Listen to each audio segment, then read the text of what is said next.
देखिए, हजारीबाग जिले के चौपारण प्रखंड में हाथियों का झुंड कर रहे हैं विचरण। दहशत में है प्रखंड के लोग। वह पिछले दिनों देहर के इंदरवा टांड में लगाए गए थे मिनी विधानसभा को लेकर कई सवाल उठे थे। इन्हीं कुछ सवालों के साथ न्यूज़ 10 टीम के अक्सर अंसारी मिले विधायक अकेला यादव से। देखिए क्या कहते हैं विधायक अक्सर अंसारी के साथ न्यूज़ 10 टीम पर। ईस्टर्न टीम के साथ और जनता के कुछ चंद सवालों के साथ आज मैं फिर से मौजूद हूं विधायक आवास में श्री उमा शंकर अकेला जी के साथ।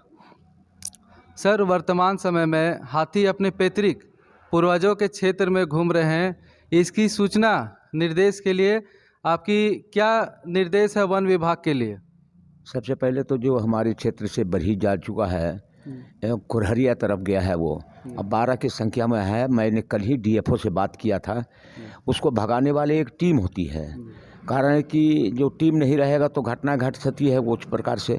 तो वहाँ के लोगों को कल ही हमको जीतपुर के लोग आए थे, कुरहरिया के लोग आए थे और डीएफओ को उनके सामने हमने बात किया, कहा कि मैंने टीम को बुलाया हूँ और वो गिरिडीह से टीम आवेगा तभी वो भगाया जा सकता है। लेकिन उस पर यानी कि वन विभाग के पदाधिकारी लोग तत्पर हैं और उस पर कोई नुकसान ना हो इसको हिदायत दे रहे हैं। सर, जनता के एक और प्रश्न है, अति उग्रवाद प्रभावित क्षेत्र इंदड़वा ताल में जो आपके नेतृत्व में विधानसभा जो लगाया गया था मिनी विधानसभा, आखिर उसका कार्य कितने आगे बढ़ी है?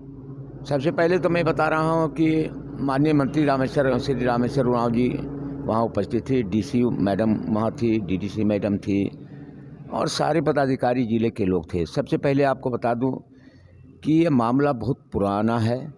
अब पुराना इस बात का है कि अनुसूचित जाति के लोग हों, चाहे पिछड़ी जाति के लोग हों, चाहे ऊंची जाति के लोग के पास कोई ज़मीनें नहीं है। देहर पंचायत में, झापा पंचायत में, दातपुर पंचायत में, चैकला पंचायत में, जमनपुर पंचायत में और कहीं का बसरिया पंचायत में है, कर्मा पंचायत में है, भगर पंचायत में है।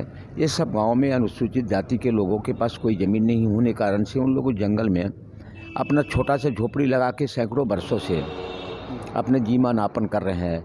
लेकिन आज तक इस विषय पर चिंता किसी ने नहीं किया और मैंने कई बार इसकी बात विधानसभा में उठाया। कई बार हमने हजारीबाग में माननीय मुख्यमंत्री जी के कार्यक्रम में भी हमने बताया था कि डीसी मैडम को वहाँ यानी कि सर्वे करवा लीजिए और गरीब लोगों को जो वन विभाग में घर बनाए हुए हैं उनको वन पट्टा देने का काम करेंगे। तो ये हमारा, और मैंने निर्देश दिया हूँ वीडियो को और सब गांव हम लिखवा दिए हैं। हम कहा कि 15 दिन के अंदर में सर्वे करा के रिपोर्ट दीजिए कि किन किन गाँव के लोग कहाँ बसे हुए हैं और उसका रिपोर्ट हमने 15 दिन में, मतलब दिसंबर महीने में हमको रिपोर्ट मिल जाएगा वीडियो के द्वारा। तब वीडियो से हम लोग डीसी यहाँ भेजाएंगे, डीसी से जिला में जाएगा, राज्य में जाएगा। इस प्रकार से प्रक्रिया है। अभी हमने शुरुआत कराई है। जिस प्रकार से बरही में 29 तारीख को मैं श्रीनगर में था तो वहाँ आप तिलैया जलाशय, पहला विधायक मैं हूँ जो धोबघाट में गया हूँ। 15-20 वर्ष में तो नहीं कभी गया। कारण है कि उसको तो क्या मतलब है गरीबों के बारे में। कोई हमको मतलब जात से नहीं है। जो गरीब है उसकी चिंता मैं करता हूँ। इसीलिए उसको लग रहा है कि अब तो मेरे ज़मीन तो खिसक गए, खिसानी भी लिखम बनोचे, यही तो उसका आदत बनी है। गुंडागर्दी चरम सीमा पर है उनके, और उस गुंडागर्दी को मैंने समाप्त कर दिया। आज हमारे इलाके में आज पूरा बाबू साहब इलाका है। हमने बाबू साहब से बात की, सारे लोगों से बात किया। आज जो हमारे यहाँ है सभी लोगों को भाईचारगी के साथ आज लोग रहने के आदि बन चुके हैं। कोई लड़ाई झगड़ा, कोई ऊंची जाति नीची जाति की बातें नहीं है। लेकिन उसका तो काम यही है, बिल्कुल इसका काम तो यही है।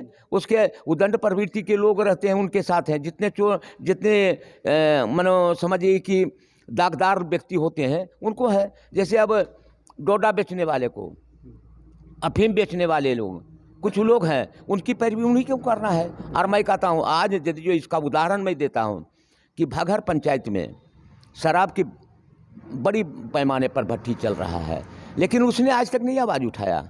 मैंने वहाँ के ज़िंदगी के बारे में सोचा कि गरीब के बच्चे पढ़ाई नहीं करेंगे तो उसका ज़िंदगी बर्बाद हो जाएगा। और शराब का इतने बड़े पैमाने पर भट्टी वहाँ चलती है और प्रतिदिन 50 ट्रैक्टर लकड़ी कटती है। इसकी चिंता मुझे हुआ, इसलिए मैंने भगर पंचायत में हाई स्कूल का निर्माण करवा दिया कि वो सुदूर इलाके में लड़कियां कहाँ जाएगी। उसको कहेगा कि चुनाव आ रहा है तब तुम क्या कहे नहीं किया, तुम हाई स्कूल क्यों नहीं बनाया, तुम शराब को क्यों नहीं बंद करवाया। तो मैंने परवाह नहीं किया, चिंता नहीं किया, वोट हमारा खराब हो जाएगा। वहाँ के बच्चों का भविष्य कैसे सुधरेगा, इसकी चिंता मुझे है।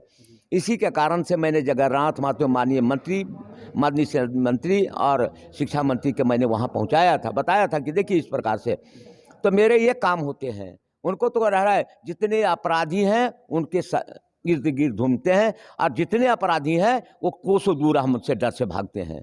ये मेरा काम है। उनको कहने दीजिए, क्या करते कहतेगा कि चुनाव आया था तो तुम ही कहने किया था भाई, हम तो कर रहे हैं कुछ। चलिए। जनता के मददगार लोकप्रिय विधायक श्री उमा शंकर अकेला जी के द्वारा आज विपक्ष को कड़ी जवाब दी गई है। कहीं न कहीं ये स्वतंत्र तरीके से, निडर तरीके से अपना जवाब दिए हैं। जनता का देखरेख करते हैं, ना कि किसी जाति या किसी तरह का भेदभाव। इनके लिए हर एक व्यक्ति, बड़ी विधानसभा का हर एक व्यक्ति एक बराबर है। गरीबों का मसीहा श्री उमा शंकर अकेला जी। मैं अक्सर अंसारी, न्यूज़ 10 टीम के साथ। धन्यवाद। हालात पैदा हो गए। अब सवाल है कि प्रतिपक्ष में है, वो राजनीति में है। जैसे हम राजनीति में, वो भी राजनीति में है। हम विपक्ष में थे तो हम भी आने की कोशिश करते थे कुर्सी में, कुर्सी को लपकते थे। अभी कुर्सी उनके पास नहीं है तो उनका स्वाभाविक चीज़ है कि लपकेंगे कुर्सी को। इसमें हमें बुरा मानने की ज़रूरत नहीं है और उनको भी ज़्यादा बढ़ चढ़ के बोलने की ज़रूरत जनता तय करती है ना जी। ये देखिए, कुर्सी पे के बैठेगा ये जनता तय करती है। जनता खुश रहेगी, हमसे नाखुश हो जाएगी तो हम निकल जाएंगे, उनसे खुश हो जाएंगे तो आ जाएंगे। पिछले बार नाखुश थी जनता उनसे तो निकल गए, वो हम लोग आ गए। ये जनतंत्र में जनता का खेल है। कांग्रेस के यहाँ ईडी का जो छापा पड़ रहा है, बीजेपी का विधायक वगैरह के यहाँ क्यों नहीं पड़ता है? ऐसा है कि इस पर कमेंट करने की जरूरत कानून के अनुसार हो रहा है, कानून, और उस पर अभी कमेंट करना ठीक नहीं है। अब राजनीति हो भी रही है, नहीं हो रही ऐसी बात नहीं कि राजनीति नहीं हो रही है, लेकिन सवाल ये है कि सरकारी एजेंसियां हैं ये। जब कांग्रेस सरकार में थी उससे भी एजेंसियां काम करती थी। हाँ, लेकिन हम लोग मोटिवेटेड होकर, पॉलिटिकली मोटिवेटेड होकर नहीं करते थे, इतना निश्चित है। सर, आज का जो बेसिकली जो है हाँ। ऐसा है कि जो वास्तविक लाभार्थी हैं उनको मिलना चाहिए, लेकिन जहां तक जंगल का दोहन की बात है, कुछ ऐसे भी तत्व हावी हैं जिस पर भी कुछ ठीक कहा कि गरीब लोग जंगल नहीं काटते हैं, पेड़ नहीं काटते हैं, वो कटवाता है कोई। कहाँ घर में, कहाँ उनका घर में देखते हैं कि पेड़ काट के लगाए हुए हैं? कहाँ बाजार में बेच रहा है? ये कटवाता है, ट्रक में लाद के चला जाता है और चला जाता है बाहर दूसरे राज्यों में जा कर के बेचता है। हजारों में, लाखों में, करोड़ों कमाता है। वो लोग करते हैं, उनको पकड़ने की जरूरत है। डीएफओ साहब से सुबह बात हो रही थी, मैंने कहा उनको पकड़ो। यहाँ पर देखा गया है सर कि भागों में मैन पावर